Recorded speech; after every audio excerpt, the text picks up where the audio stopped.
नमस्कार दोस्तों। आज उन सारे ज्योतिष एंथुजियास्ट्स के लिए ये वीडियो बहुत ही इंपॉर्टेंट होने वाला है जिनको शौक है अपनी कुंडली बार बार देखने का और दूसरों की कुंडली खोल खोल कर देखने का। और आप इंटरनेट पे ढूंढते रहते हैं कि कहाँ कहाँ क्या क्या मिल जाए और मैं पढ़ लूँ कि किस ग्रह का क्या फल होने वाला है। तो आज मैं आपको एक सिंपल टेबल दे दूंगा। इस टेबल का आप स्क्रीनशॉट निकाल के रख लो और जो भी कुंडली सामने आ जाए उसको उस टेबल के साथ मैच करके देख लेना। आप देखेंगे कि इसमें से 70 to 80% चीज़ें सही निकलेंगी और आपको दूसरा कुछ भी करने की ज़रूरत नहीं पड़ेगी। ऑफ कोर्स ये एक टेबल है तो इसमें राशि, नक्षत्र और बहुत सारी डिटेलिंग नहीं होती है, लेकिन काफ़ी हद तक आपको ग्रहों के फल सटीक मिलेंगे और ज़्यादातर केसेस में ये सही निकलेंगे। तो आज का वीडियो बहुत ही इंटरेस्टिंग और बहुत ज़्यादा इंपॉर्टेंट है उन सारे लोगों के लिए जो ज्योतिष लवर्स हैं, एस्ट्रोलॉजी लवर्स हैं, एंथुजियास्ट्स हैं। तो आज का वीडियो आखिर तक देखो विदाउट स्किपिंग।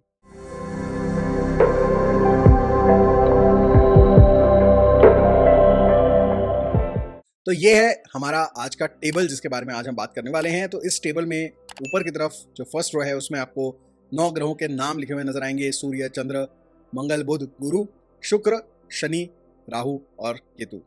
और फिर लेफ्ट में जो कॉलम है सबसे पहला, वहां पे आप देखेंगे कि हाउस नंबर्स लिखे हुए हैं और हाउसेस के नाम लिखे हुए हैं।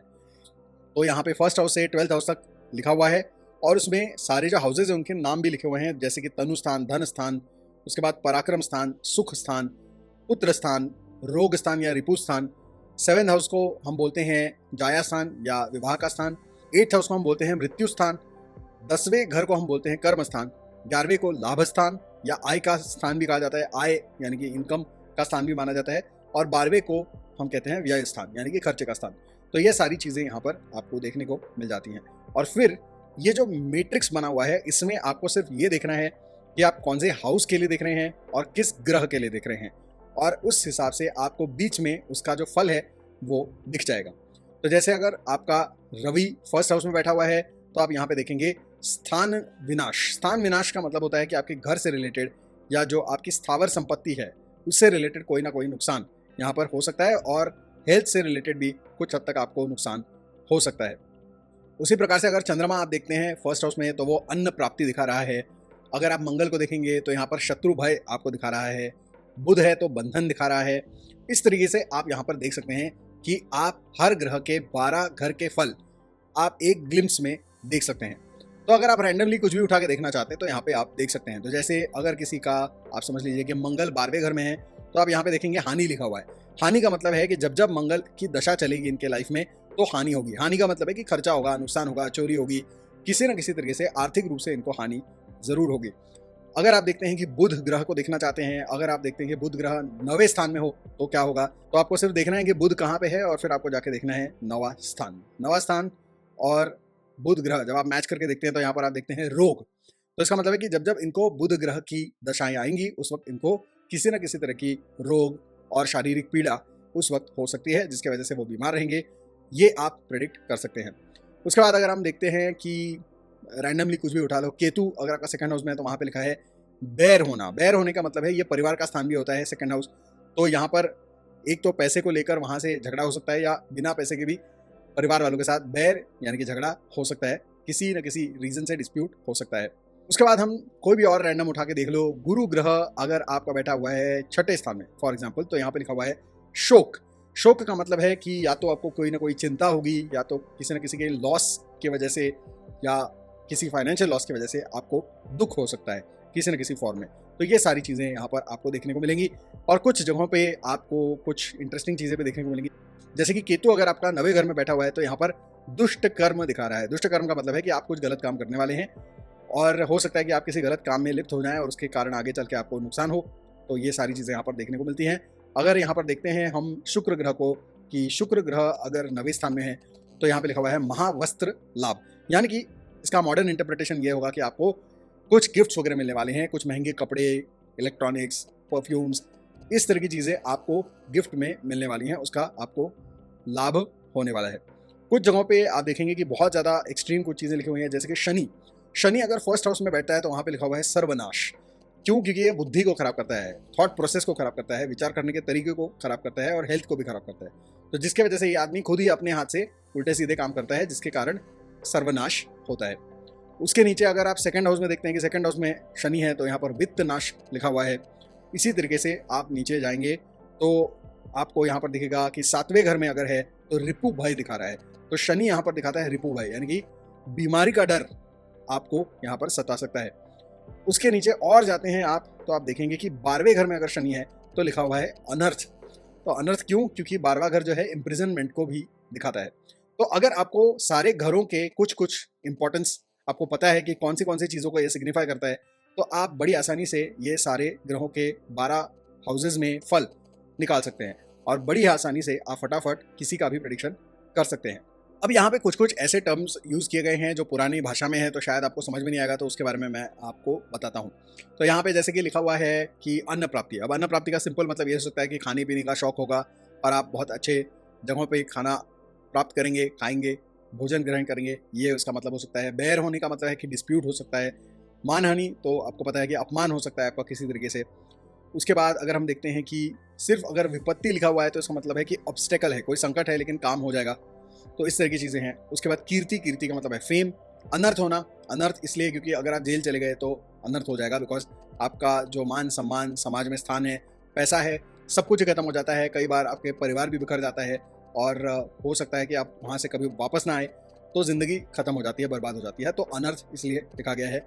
सर्वनाश, अगेन ऐसी कोई चीज़ होना कि जिसके वजह से एक के बाद एक लाइफ में सब कुछ बर्बादी हो रहा है, तो इस तरह की चीज़ दिखाने के लिए यहाँ पर कहा गया है। उसके बाद हम देखते हैं पुण्यनाश। पुण्यनाश जब लिखा हुआ होता है इसका मतलब ये होता है कि आपके हाथ से कोई ऐसी बड़ी गलती होने वाली है जिसके वजह से फिर जो है आपको बहुत ज़्यादा नुकसान होगा आगे चलकर अपनी लाइफ में। तो पुण्यनाश, तो आपको बहुत केयरफुल रहना होगा उस वक्त, क्योंकि आपके हाथ से कोई बहुत बड़ी गलती हो सकती है। राज भय कहा गया है। राज भय का मतलब है पुराने ज़माने में कि राजा से भय है, आज के ज़माने में सरकारी अधिकारी से या सरकारी ऑफिस या सरकारी काम में आपको केयरफुल रहना है, अन्यथा उनके द्वारा आपके ऊपर कोई फाइन लग सकता है, कोर्ट केस हो सकता है, कोई बड़ा आपको नुकसान हो सकता है। यहाँ पर एक चीज़ लिखी है सिद्धि, कुछ जगहों पे लिखा हुआ है सिद्धि। सिद्धि का मतलब होता है कि कोई भी काम की पूर्ति होना, कोई भी काम अगर इनकम्प्लीट है तो वो कंप्लीट होने में आपको मदद मिलेगी, ये इसका मतलब होता है। बंधन का मतलब होता है अगेन इम्प्रिजनमेंट भी हो सकता है। दूसरा ये कि किसी कारणवश आप अपना जो रोज़मर्रा का काम है या जो भी आप काम करना चाह रहे हैं वो कर नहीं पा रहे हैं, आप किसी इंसान के या किसी कारणवश परिस्थिति के वश आप बंधन में हैं। जैसे कोविड हुआ तो कोविड में हम सब बंधन में थे, लॉकडाउन में हम हमारे घर में थे लेकिन बंधन में थे, तो हमारे ऊपर बहुत सारे रिस्ट्रिक्शंस थे। तो इस तरह की सिचुएशन आ सकती है जहाँ पर आप ज़्यादा कुछ कर ही नहीं सकते हैं। शत्रु वृद्धि भी कहा गया है कुछ जगहों पे, तो इसका मतलब है कि शत्रु बढ़ने वाले हैं और नए नए क्रिएट होने वाले हैं। तो इस तरह के भी यहाँ पर आपको देखेंगे। कलह लिखा हुआ है, इसका सिंपल मतलब है कि झगड़ा होने वाला है। मार्गक्रमण, मार्गक्रमण का मतलब है कि आप यात्रा करने वाले हैं। कार्यक्षम लिखा हुआ है कुछ जगहों पे, जैसे कि चंद्रमा अगर आपके 5वें घर में बैठा हुआ है तो वहाँ पे लिखा हुआ है कार्यक्षम। कार्यक्षम का मतलब है कि ये जो इंसान है वो बहुत ही स्किल्ड होता है अपने काम में, बहुत प्रोएक्टिव होता है, स्किल्ड होता है और बहुत ही कुशलता के साथ अपने सारे काम पूरे करता है, ये इसका मतलब होता है। तो इस तरीके से आपको ये सारी चीज़ें इंटरप्रेट करनी है। तो यहाँ पर एक कुंडली में लगा देता हूँ और इसको हम उदाहरण के तौर पे ले लेते हैं और हर ग्रह की एक एक हम फल यहाँ पर देखेंगे। तो हम शुरुआत करते हैं फर्स्ट हाउस से। तो फर्स्ट हाउस में यहाँ पर आप देख सकते हैं कि गुरु ग्रह बैठा हुआ है।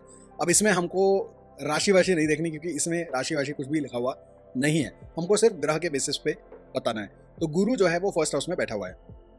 तो हम जाएंगे, गुरु देखेंगे, ऊपर सबसे फर्स्ट रो में जो है गुरु लिखा हुआ है, वहाँ पे देखेंगे फर्स्ट हाउस के साथ उसको जोड़कर देखेंगे, वहाँ पे लिखा हुआ है भय।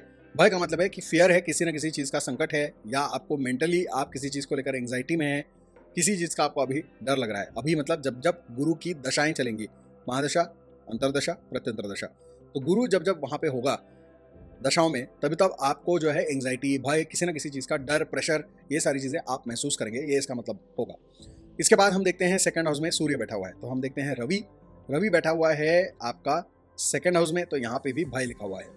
अब यहाँ पे इंटरप्रिटेशन थोड़ा बदल जाएगा। तो यहाँ पे जैसे यहाँ पे भी एंग्जाइटी है, यहाँ पे भी फियर है।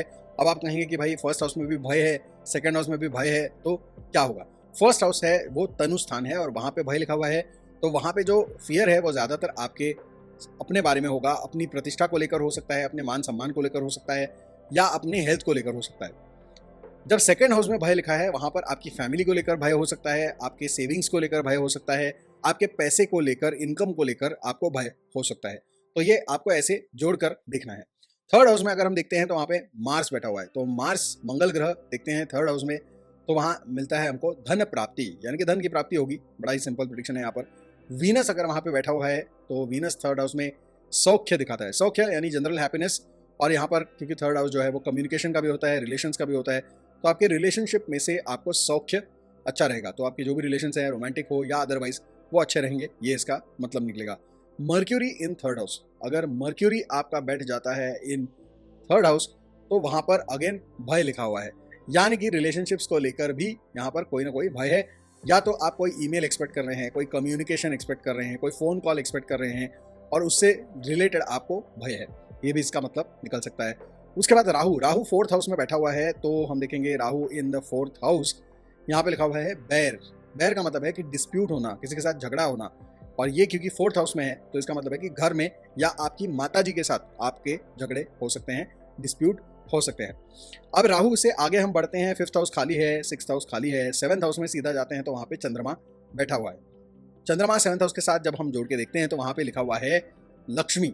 इसका मतलब है कि फाइनेंशियल आपको लाभ होने वाला है। सेकेंडली क्योंकि ये सेवंथ हाउस से रिलेटेड है तो यहाँ पर आप शादी के बारे में भी बोल सकते हैं, यानी कि या तो आपकी शादी नहीं हो रही तो शादी हो जाएगी चंद्रमा की दशाओं में।